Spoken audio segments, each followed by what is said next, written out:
Welcome to Talking Jazz. My guest today is a jazz pianist, composer, arranger, educator, Jason Yeager. And I hope I said that right. We're talking about an incredibly fascinating new release that he just completed. It brings together jazz and Kurt Vonnegut. You know, what better combination? But meaning, you can imagine the scenes, the characters that Kurt described, and his kind of combination of mystery and fantasy and reality, just like we do in jazz. So welcome, Jason.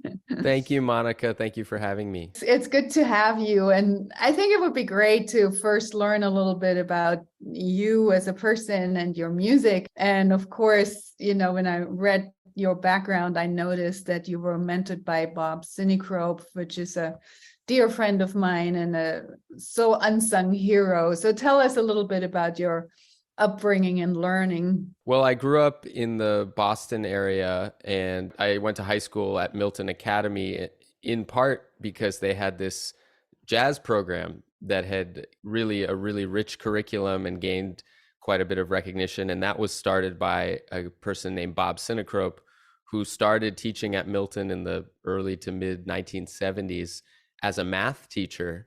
And he approached the head of school, can I start a jazz ensemble? And it was wildly successful, and it grew and grew to the point where by the 90s, he had to stop teaching math and be the full-time jazz director. And he was able to offer full credit courses in jazz improvisation. And interestingly, he partly probably because of the size of the school, but also because I think of his values and what he saw as beneficial in studying jazz music, all the classes were small ensemble classes. We didn't have a big band. And the idea in many respects, I think, was for everybody to learn to improvise and really collaborate in that way. So Bob was a really important mentor and one of the first people, along with a wonderful pianist and educator named Dan Lotion. Those two really were among my first jazz teachers who showed me that it was possible to express oneself and make beautiful music through improvising. Before them, improvising was what I did when I was goofing off and not practicing what my teacher asked me to practice, right? But they exposed me to people like Art Blakey and Miles Davis and John Coltrane and Bill Evans, Thelonious Monk, and I just fell in love with the music. You know, they were the first who gave me cassette tapes and CDs of those wonderful artists. Later, I studied jazz piano at New England Conservatory as a part of a joint program with Tufts University. So I was studying jazz on the one hand and international relations on the other, very different field of study, but it allowed me to engage other interests outside of music that I was passionate about. At NEC, I had a number of wonderful mentors, including Danilo Perez and Fred Hirsch and Rand Blake, Frank Carlberg. Frank was one of the co-producers of this new album, Unstuck in Time, the Kurt Vonnegut suite. Yeah, now after school, I moved to New York City. I split my time between New York and Boston, where I teach in the piano department at Berklee. Subsequently went back for a master's at Berklee at the Berklee Global Jazz Institute, where I reunited with Danilo, one of my heroes and mentors. And it's all kind of coming full circle through this project in many respects. Danilo was one of the first teachers who exposed me to the idea that you could take written text and convert it into music, and not necessarily settings of poetry, but actually take prose. And I remember in one of our first lessons, he had me play a ostinato, like very simple, just like one note repeating in my left hand.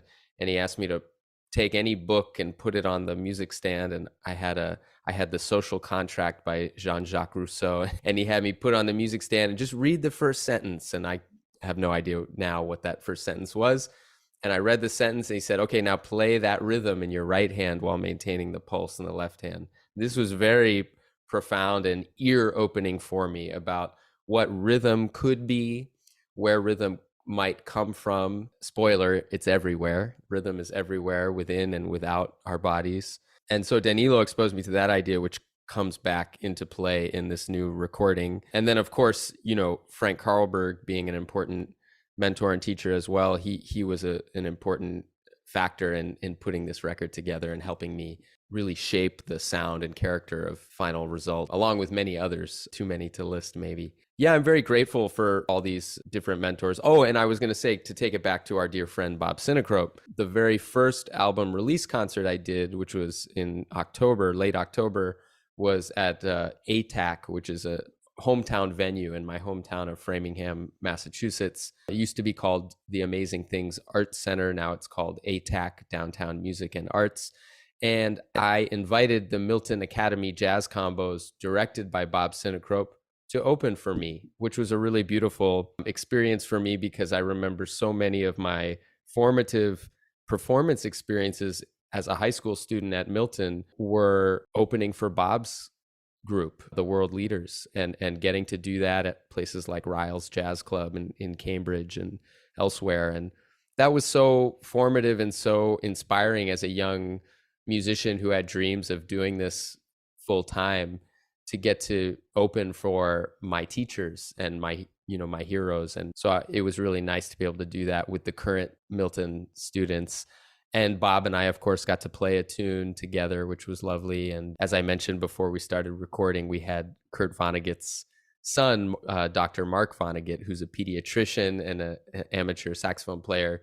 He sat in with us as well. And so it was very meaningful to get in touch both with the Vonnegut family and have them be a part of it through Mark, and also to have Bob Sinecrope and the Milton groups be a part of the celebration as well. Very much a full circle moment. And I know how passionate you are about education and jazz education, as am I. And I think it's wonderful when we see that the art and the profession of making music really is integrated and interwoven with our relationships with our mentors and our teachers and our students. What a cool story. Yeah, that's a great full circle.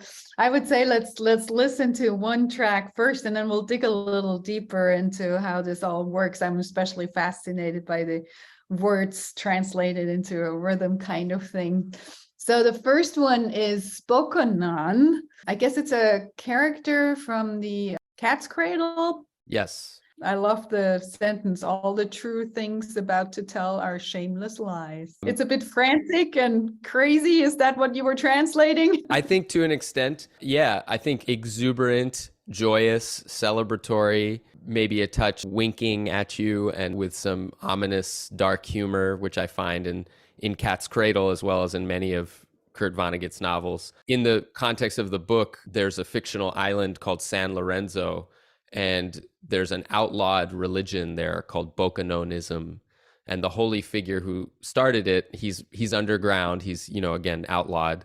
His name is Bokonon. The holy books of Bokononism, each verse is referred to by Vonnegut as a calypso. So at one point I was trying to make this tune into a calypso, but it really ended up settling into more of a samba.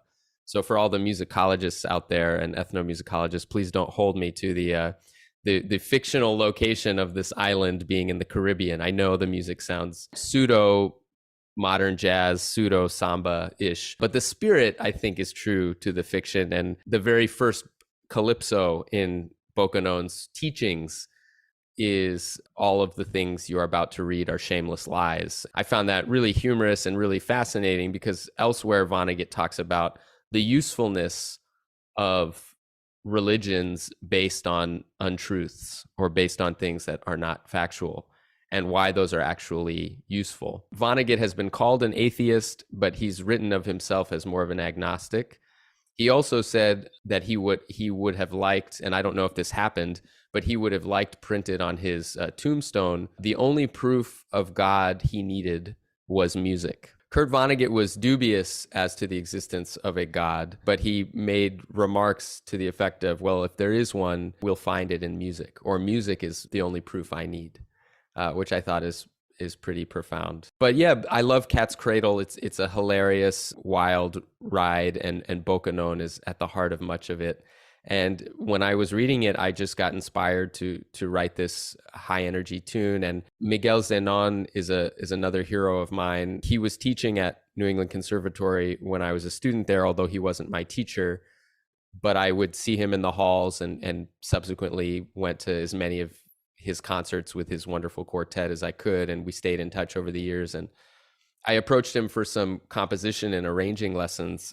in the months leading up to recording this album. And we were talking about how a couple of the tunes could really use a fourth horn beyond the three that are on most of the tracks. And the more I considered that and the more I agreed with it, the more I realized I was hearing not just any horn and not just alto saxophone, but Miguel's very particular sound and approach. I worked up the courage to ask him if he would be willing to record on 2 songs on the record, and he graciously agreed. And this is one of them. And I really wanted to feature his sound and his approach to rhythm and phrasing. So the Bocanon therefore opens kind of with like a cadenza between Miguel and the wonderful drummer Jay Sawyer. Very cool. Well, let's have a listen. This is great mindset that we have now. So here is Bocanon from the new release, interpreting Dan Vonnegut's words and characters by Jason Yeager, my guest today. And you'll hear Kurt Vonnegut, right? Dan Vonnegut is the drummer. Yes, I know a Dan Vonnegut, and we're talking about the Kurt Vonnegut. Well, let's have a listen. We'll clarify that all very soon. Here is Bocanon.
interpretation of Kurt Vonnegut's words from an album, Unstuck in Time, the Kurt Vonnegut suite by my guest today, Jason Yeager. And we're going to go through several of these fictional characters and mythical ideas that Kurt has in his writing. And the next one is we'll say Old Salo, we could say Old Salo. It's in the Sirens of Titan, and I love the way it's described. He had a skin with the texture and color of the skin of an earthling tangerine, and three light deer-like legs.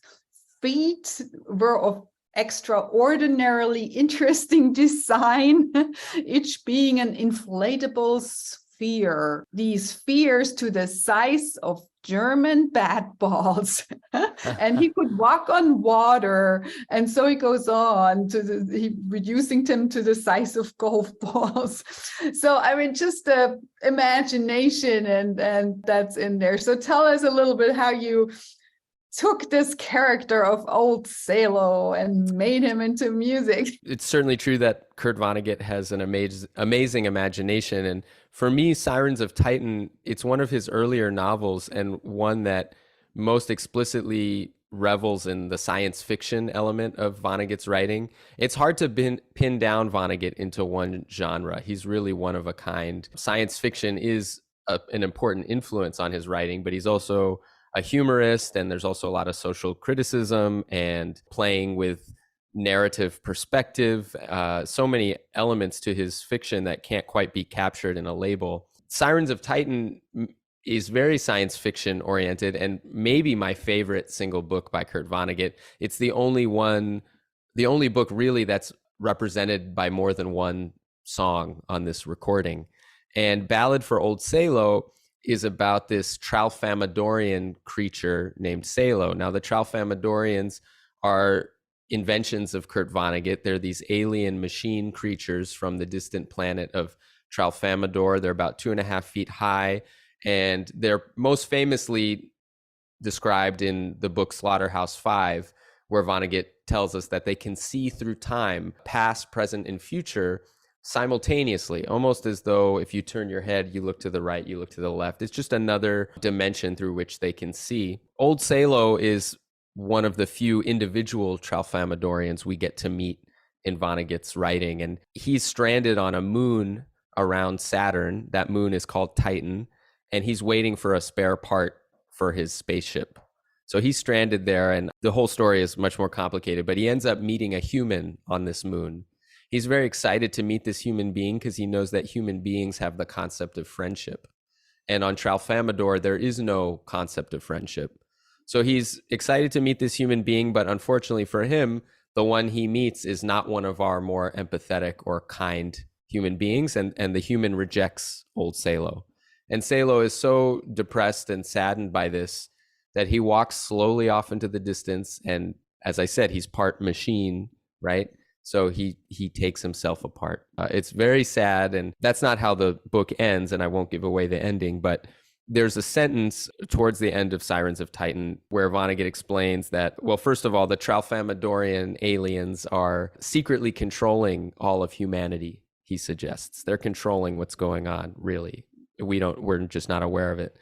But Vonnegut writes that the purpose of a human life, no matter who is controlling it, is to love whoever is around. That really stuck with me. And also, you really feel for this machine creature, Tralfamadorian, when he's trying to make his first friend and he's rejected. And I think Kurt Vonnegut was maybe trying to tell us something about humanity as well in that. This piece doesn't really use literal translations of language into music, but more like the feeling I got reading that scene and my compassion for Salo, this elderly Tralfamadorian who's trying to actually perform a service for his people and his planet, and is just kind of waylaid on this moon waiting for a spare part. For those who are more kind of for the musicians listening, I use a lot of perfect fifths and perfect fourths to sort of explore feelings of the vastness of space and the opening of the cosmos. This piece really features the bass clarinet significantly, as well as the trombone, and in particular, the talents of a wonderful vibraphonist named Yuhan Su, who plays on this recording. And she's featured here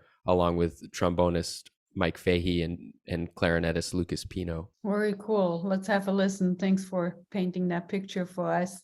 Sure. So this is Ballad for Old Sailor from the album just brand new released, Unstuck in Time, the Kurt Vonnegut suite. And it's by my guest today, Jason Yeager.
That was Ballad for Old Salo, a selection from the album Unstuck in Time, the Kurt Vonnegut suite, by my guest today, Jason Yeager. And he's explaining to us how he's created the music based on Kurt Vonnegut's writing, fictionally, literally, and imaginatively in lots of different ways. The next one we'll listen to is Kilgore's Creed. And it's, my thoughts were, because Kilgore is, inspired by his unsuccessful science fiction writing friend, Theodore Sturgeon. So he takes like the fish name to make it. And that's a character that keeps popping up. I had forgotten about Theodore Sturgeon, so thank you for reminding me of that. The fish and the trout and who knows, yes. All these cool things. Somehow feels like, maybe you were inspired by the alternate character who is always like trying to make a living like it is to be a jazz musician, but maybe I'm wrong. Maybe that went somewhere. Yeah, that's an interesting thought. I mean, also Kilgore Trout is often described as Kurt Vonnegut's alter ego, because Kurt, early in his career, Slaughterhouse-Five was the book that put him on the map, but that didn't happen until he was 46. And he struggled for a long time to support himself with his writing. To even get his short stories published took a lot of effort. There was a lot of rejection. He had many odd jobs outside of being a writer. It reminds me of, some of my heroes in music who didn't get the recognition they deserved for a long time. I mean, one, Kurt Vonnegut being an iconoclastic writer, I think also of Thelonious Monk being an iconoclastic pianist, one who broke the rules, quote unquote, the rules of most music as we understand it, in service of his own art, not because he didn't know the rules. In fact, contrary to some popular belief, Monk was quite studied in his art and in playing the piano and in the tradition of the blues and stride. He broke the rules in service of what he wanted to do. As a result, it took him a while to get the recognition he deserved. And the same is true for Kurt Vonnegut. And this character, Kilgore Trout, I think is a mirror of Kurt's earlier experiences trying to get his science fiction published. And basically, Kilgore Trout appears in all these different novels, but in a late novel from the 1990s called Timequake, Kilgore Trout is, along with the rest of humanity, caught in an eternal time loop where everything keeps repeating and nobody has free will. And this really resonated with me as I reread it during the height of the pandemic, as we were stuck at home in the same kind of going through the motions every day. When the timequake, the repetitive time loop that the world is trapped in, when it ends, everybody's kind of bewildered and they don't know what to do with their newly found free will. Cars are crashing, people are falling over, toppling over their shopping carts, not kind of totally out of sorts, except for Kilgore Trout, this character that Vonnegut invented. And what Kilgore tells people that are confused and bewildered, he says, "You were sick, but now you're well again, and there's work to do." And I found that a really powerful statement, and Vonnegut calls it Kilgore's Creed. So I use that statement, "You were sick, but now you're well again, and there's work to do," as the basis of this composition. I started saying it to myself. I discovered that it felt like it had a 7/4 time signature to it when I said it. I have the band speak the phrase 3 times at the beginning of the track, and then we launch into the tune, which has kind of like a demented circus-like feeling because it's in 7/4. And the melody itself is actually based on the syllables. You were sick, but now you're well again. You could set those words to the melody that you'll hear. And this features solos by Lucas Pino on tenor saxophone, Yuhan Su on the vibes, and Jay Sawyer on the drum set. As well as some marvelous ensemble playing from the whole group. Well, let's get into Kilgore's Creek and let's get well again. Here it is from the brand new album, Unstuck in Time, the Kurt Vonnegut suite by my guest, Jason Yeager. Here is Kilgore's Creek. There's work to do. You were sick, but now you're well again, and there's work to do. You were sick.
That was Kilgore's Creek, a selection from the brand new release, Unstuck in Time, the Kurt Vonnegut suite by my guest today, Jason Yeager. And we have a few more to explore. It's fascinating. It's all based on Kurt Vonnegut's characters, on his writing. And the title of the next one is Now It's the Women's Turn. And first I thought, oh, it's Jason and his advocacy. He's going to stand up and make a point. But on further looking, it's also, of course, based in Kurt Vonnegut and on this abstract painter whose most popular piece, I guess, was entitled that way. So I guess you'll have to untangle that web a little bit for us and explain. Yeah, well, now it's the women's turn. I mean, unfortunately, it's a bit of a spoiler if I give away too much, but I'll try not to. It's from a novel called Bluebeard from 1987, under-recognized masterpiece by Kurt Vonnegut in my mind. It's first-person narration from this artist, Rabo Karabekian, who is an invention of Kurt Vonnegut. He lets you know early on that he's hiding something in the potato barn behind his house, and you don't know what it is. And there's all this suspense that's built up, and when it's a big reveal when he finally reveals it. And I tried to capture that feeling in the music here. The painting itself that he eventually shows is a depiction of the aftermath of World War II and the horrific effects of that calamity. And the suggestion of the title, Now It's the Women's Turn, is that men have really brought civilization and humanity to the brink of total destruction. I mean, not least because of the use of the atomic bomb. So the suggestion is that men have run the world too long. This is the result, and now it's the women's turn. So one could look at it, although I wouldn't quite say that Kurt Vonnegut was an outspoken feminist. One could look at it as like a proto-feminist message embedded within this story. I was very taken with the character of Rabo Karabekian and the humor of Bluebeard, and this whole build up to the big reveal of this painting in the novel. Very cool. Let's move into the potato barn and get the big reveal of how this might sound like and how you translate it into music. And that's, often interesting after imagining the scene to see how that works in this other dimension. Right. So now it's the women's turn.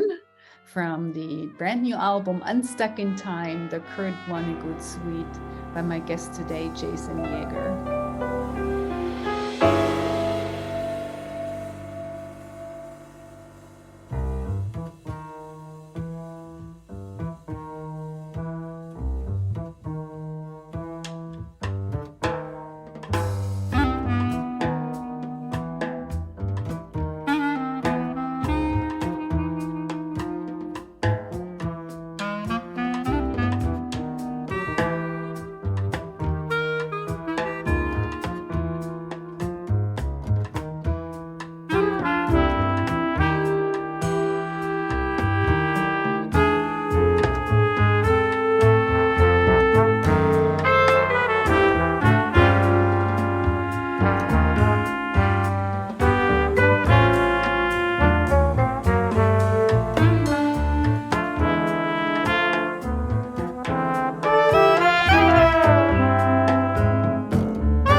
That was Now It's the Women's Turn from the brand new album Unstuck in Time, the Kurt Vonnegut suite by my guest today, Jason Yeager, who you also hear on piano and who is, of course, the composer of all these pieces. We have time for one more, and we got Billy Pilgrim here, our main character from Slaughterhouse-Five, who keeps jumping around in time, and time and space becomes this big circle mess and you don't know where you are. I think some people experience jazz music that way. And true, Right. Meaning here's the Unstuck in Time theme, right? Yes, right. Because the Slaughterhouse-Five, which is, of course, the book that put Vonnegut on the map nationally and internationally, and was banned by several schools. I mean, a lot of what the Kurt Vonnegut Museum and Library in Indianapolis does now is advocacy of literacy programs in schools, and also fighting and advocating for free expression in schools. I mean, book banning and book burning is happening now, is happening today, and it's really troubling. And that was, going back to your earlier question about advocacy, Vonnegut was very passionate about unrestricted access to knowledge and information and writing and reading. At the beginning of Slaughterhouse-Five, the first thing that we read is, "Listen, Billy Pilgrim has come unstuck in time." And that's where the title of this record comes from. Blues for Billy Pilgrim was the first Vonnegut composition I wrote. I wrote it in 2013, so I've been working on this music for almost a decade. It basically came about when a friend of mine, a tenor saxophonist named Kyle Nasser, invited me to play with his band at a dive bar in Brooklyn that no longer exists. He said, "Bring an original tune." And I hadn't written anything lately, and I happened to be reading Slaughterhouse-Five by Kurt Vonnegut. And I said, well, I love this book. I'm having fun reading it. Let me try to write a blues based on this character who is kind of perpetually bewildered, and all this awful stuff happens to him, especially in Dresden and Germany in World War II, which is based on Kurt Vonnegut's actual experience as a prisoner of war in Dresden during that awful firebombing. There's a phrase that Vonnegut uses throughout the book whenever somebody passes away, and a lot of characters do since it's set during World War II, and that phrase is "so it goes." So the opening motif that you'll hear at the beginning of Blues for Billy Pilgrim is "so it goes," and you'll hear that in a few different iterations, "so it goes," followed by this kind of angular, disjointed melody that's stated beautifully by Danny Weller on the bass and Lucas Pino on the bass clarinet. And then we'll hear solos from the wonderful trumpet player Alfonso Horn, myself on piano, and trombonist Mike Fahey. What a great accomplishment to put this all together, right? Thank you. Thank you. Appreciate that. And as you said, we should point this out. Things like these don't get done overnight. A decade of work, goes realistically, especially in a large work like this. And hopefully, so I would encourage everybody, in addition to going and, of course, having a stream listen, getting a copy. This is the way to support. And I'm sure there's ways to do that on your website. Should we send people to your website? Yeah, you can go to jasonyeager.com and find a link to Bandcamp where it's being sold. You can also go directly to sunnysiderecords.bandcamp.com. And the cool thing about the physical CD, you can certainly buy a download, but the physical CD has all the artwork in full size, full resolution, and it's really beautiful artwork. A friend of mine, an actor and visual artist named Ron Crawford, did all the drawings, and then the wonderful graphic designer for Sunnyside Records and many other labels, Chris Drucker, incorporated those drawings into the rest of the artwork to get the full experience. I encourage folks who are so inclined to pick up a CD. This really has been a labor of love and a very collaborative one. I mean, it's my name on the front, in addition to the 9 other musicians who play with me. I had 2 wonderful co-producers. I mentioned Frank Carlberg earlier, the great pianist composer. Another Indiana native, Andy Warren, who's a wonderful trumpet player and music director, arranger, composer from Indianapolis. And I met him in New York City playing in other bands. We've played a lot together. And he was an invaluable presence in the studio, both kind of helping me proofread all the parts and the charts and giving us feedback as we proceeded through the recording session, and also he and I met many times leading up to the sessions, and he would say, you know, do you really want that in that octave? Because I don't know. And that was super helpful, you know, because when you've got 10 years of work that you're trying to juggle plus play the piano, there are things you miss. And I want to emphasize that point, that these projects almost no matter how big or small they are, but this is certainly the biggest, most ambitious piece I've put together. It was really it took a village to make this come to life. Thank you, Jason, for joining us today and sharing all about this really, really wonderful music, and congratulations again. Thank you so much, Monika. It was a pleasure to speak with you, and I'm honored to be on your podcast and get to share this music. Absolutely. So one more, Blues for Billy Pilgrim, sort of the theme of the whole album, Unstuck in Time, the Kurt Vonnegut suite by my guest today, Jason Yeager. Thanks again, and here we go.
Thank you for listening to Talking Jazz. My guest today was pianist, composer, educator, Jason Yeager. You can hear Talking Jazz every Thursday at 11 a.m. and Mondays at 7 p.m. on WETF 105.7 in South Bend, Indiana, or online at jazzradiowetf.org, and Fridays at 8 p.m. on WICR 88.7 Indianapolis. Previous shows are also on my YouTube channel, Monika Herzig, MonikaHerzig. Please subscribe to the Talking Jazz playlist. Thank you for listening.